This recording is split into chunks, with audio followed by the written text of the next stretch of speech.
It's December 18th, 2011. I'm Jacob Storm Jake Terrell with this upcoming week's severe weather outlook. We generally don't talk about severe weather in December, but that may not be the case this coming week, as we could have some severe weather in the southern states. Get to that here momentarily. Just to show you, we do have an area of high pressure centered out here near the Appalachian Mountains. Another area of high pressure centered down here in the lower Mississippi Valley region. Notice over here we have an area of low pressure out around Colorado entering the southern plains. This is going to be a big time snowmaker for the southern plains area. Portions of I've lost my sense of direction. Northeast Mexico, there we go. Northeast New Mexico, there we go.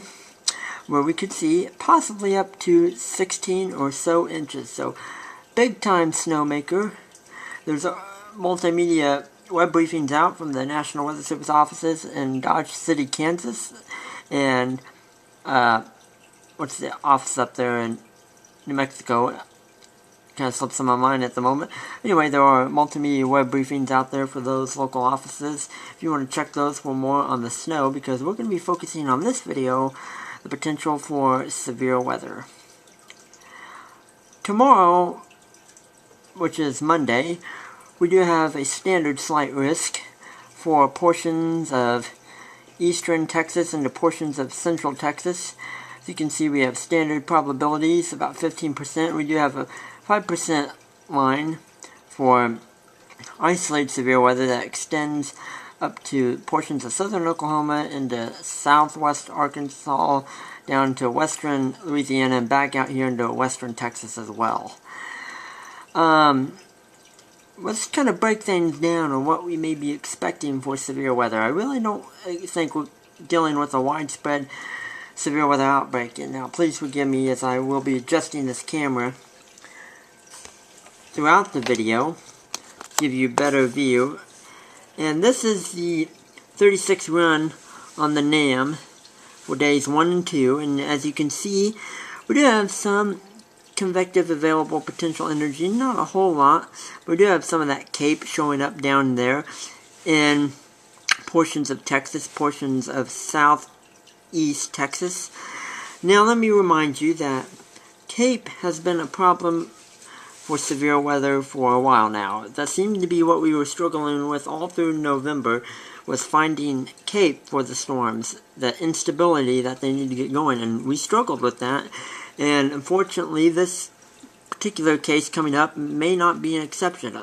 I will say that the CAPE looks a little better than what it has recently, but it's one of those situations where time will tell. This is the NAM model. And let's take it in to Tuesday, where we could see some of that severe weather spread into the lower Mississippi Valley region, down to areas like Mississippi in particular.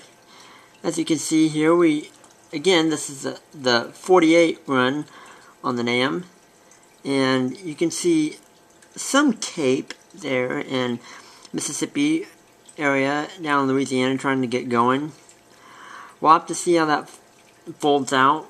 You have to keep in mind that we'll have morning convection in the Mississippi region because of the storms that come through during the overnight hours, and so we're going to have to watch this, and we're going to have to hurry up. I just noticed that we have low battery here. Shear will be there for the Mississippi area and down into Louisiana. Not as impressive as I've seen before, but it will be there. And so the bottom line is, I really think, will the instability be enough to support storms?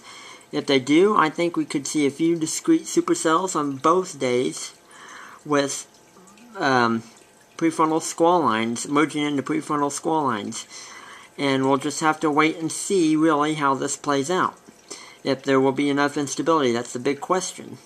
But there could be an isolated tornado threat and damaging wind threat, and maybe even some large hail. So please stay tuned for further updates.